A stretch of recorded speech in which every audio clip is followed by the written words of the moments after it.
What's going on, guys? Welcome back. Thank you for clicking into another video. Hope you're doing well.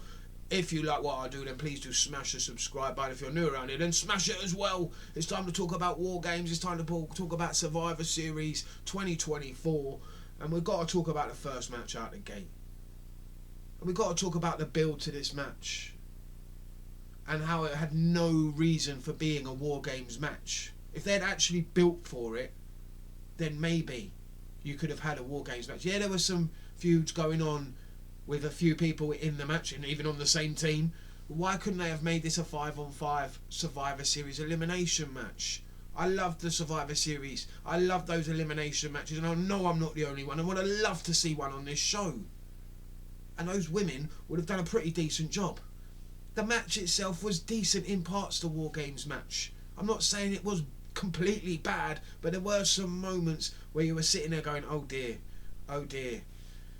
Especially when they kick it off with Nia Jax. Why are you putting Nia Jax in the Arn Anderson spot?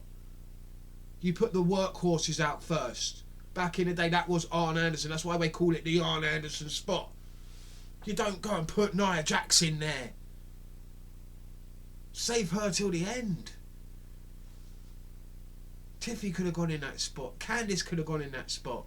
There were so many others that could have jumped in that spot instead of Nia fucking Jax. And it just set a tone for the match. Bayley's in there with her. And it was a ploddy match from the start, from the jump.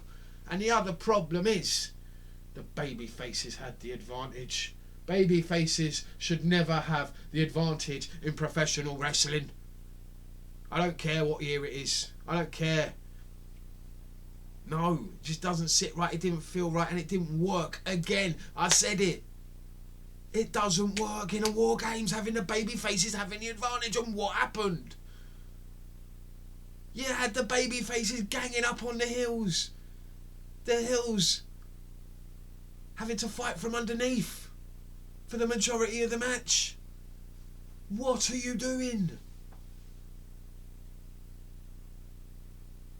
I mean, it was ridiculous when they were running down to the ring, running round in circles, trying to find weapons to get in the cage with. So many of them trying to find weapons to bring in. Why do we need so many weapons in the cage when the cage is a weapon yourself? And use yourself as the weapon as well. The dives off the top were ridiculous. Yeah, it was a cool moment and a cool spot for people there probably. But it looked ridiculous. The amount of time it took them both to get up there. And then synchronised dives off the top, yeah right. And then you've got the rest of them standing there just watching, waiting to catch. Ridiculous. Absolutely ridiculous in a War Games. Of course Rhea wins it for her team. Superwoman Rhea, not getting touched. Not getting defeated again. Beats Liv Morgan, the champion, takes the pin. Of course she does. Of course she does. I mean, it was a fun match. It was fun to watch. Even with all the botches, it was still fun. Watching all those botches was still laughing. I was still laughing and having fun and having a good time. I'm sure many people were. But they deserved a better story, the women, in my opinion. They deserve better creative all around, in my opinion. In my opinion, the creative for the women over the last year has been downright awful. And we've got to hold Hunter Hearst Helmsley. Praise him, yeah, everyone else does, but I ain't. I'm holding him accountable. The women's creative in this company has been piss poor over the last year.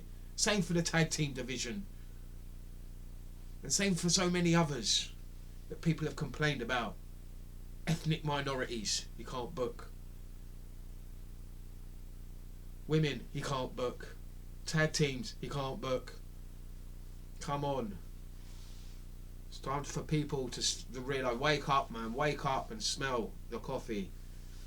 We've got the United States Championship match next. It was a decent match, I didn't mind it, and I didn't mind Shinsuke winning. LA Knight's a good champion, don't get me wrong, and I can see him getting the title back down the road a piece. Having a match again at Saturday night's main event, or Deadline, or is it? And then we've got the Netflix premieres coming up as well. There's so many opportunities for the titles to change hands yet again. United States Championship, we don't have to have long reigns all the time. Titles can switch backwards and forwards. It can happen in storylines. It tells a good story. Sometimes it's boring having people hold on to titles for months and months and months and nothing happens. It's exciting when the titles change hands. It really is. And I mean, I'm happy for this to happen. And for Shinsuke as well, that he didn't just go out there and lose out the gate. He's come back. This new character, it's quite interesting. I want to see where this is going.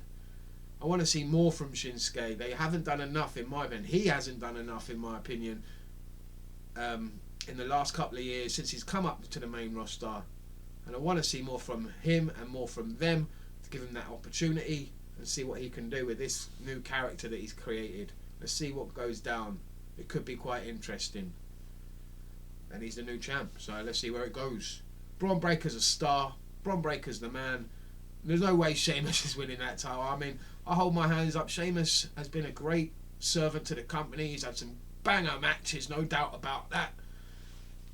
But yeah, I can't see it. He can't be beating Braun Breaker for the Intercontinental Championship. Ludwig Kaiser's so fucking underrated.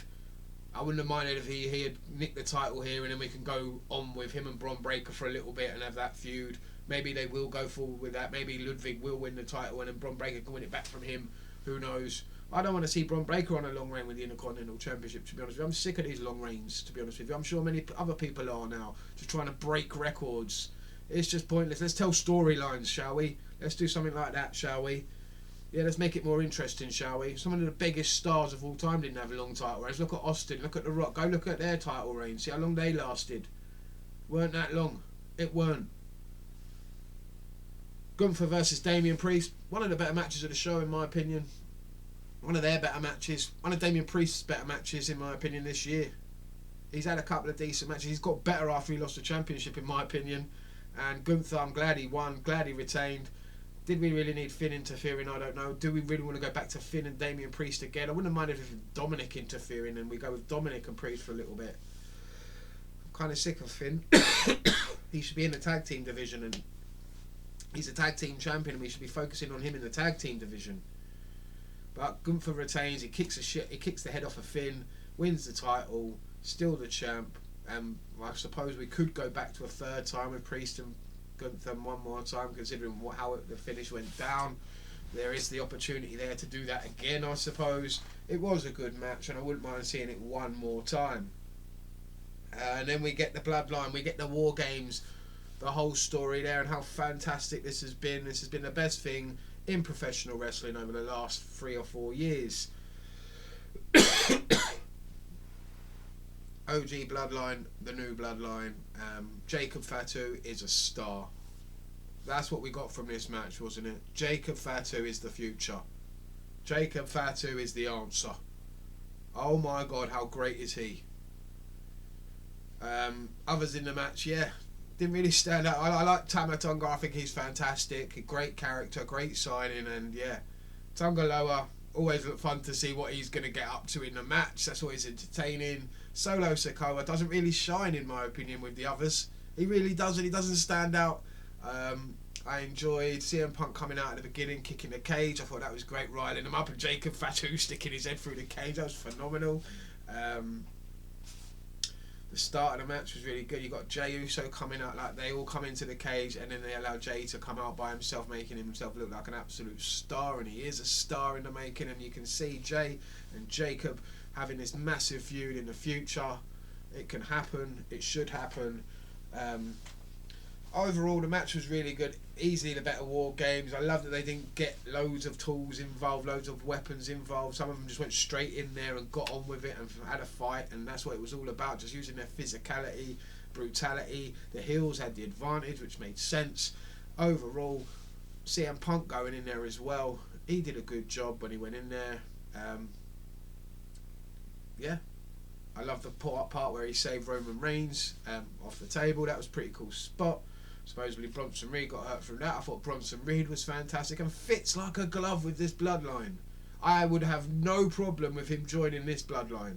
And what happens to this bloodline now? Surely they continue. We didn't see Roman Reigns take the Ula Fala back, did we? I don't remember. I don't recall seeing that. So maybe we are still going with this. I can't see them just disappearing and breaking up and that's it for this faction of the Bloodline, I assume we're going to go on from here. We're going to see Roman Reigns and Solo go one-on-one finally at some point. That's bound to happen in the near future.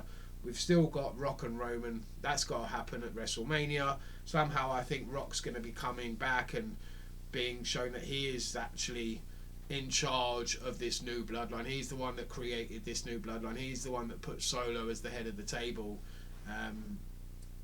He's the final boss. He's in charge, and he's going to come back and deal with Roman Reigns, or try to, and we'll see what goes down there.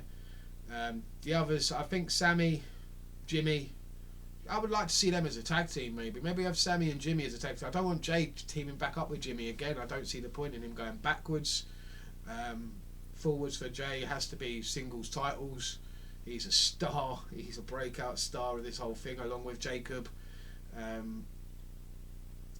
He's so over. You can't have him in a tag team again now. You just can't really. He needs to be fighting for singles titles and world titles, in my opinion, at some point. Jimmy and, like I said, Jimmy and Sammy might be a decent team. I think that would be pretty fun to go and explore that route as a tag team. That would be pretty fun. And Sammy Uso and Jimmy Uso as the tag team champions might be quite cool. Let me know what you think down below. As for Solo, yeah, it's a hard one back from this one for Solo, isn't it? His team take the loss. What do they do now? How do they legitimise themselves as the new bloodline? They are more of a tribe. They definitely are. They look more of a unit, more of a team. This was a team. This bloodline's a team. The other bloodline now is five main stars, really, when you think about it. Maybe not Jimmy. He's maybe a little bit lower than everyone else. But the others on that team, yeah.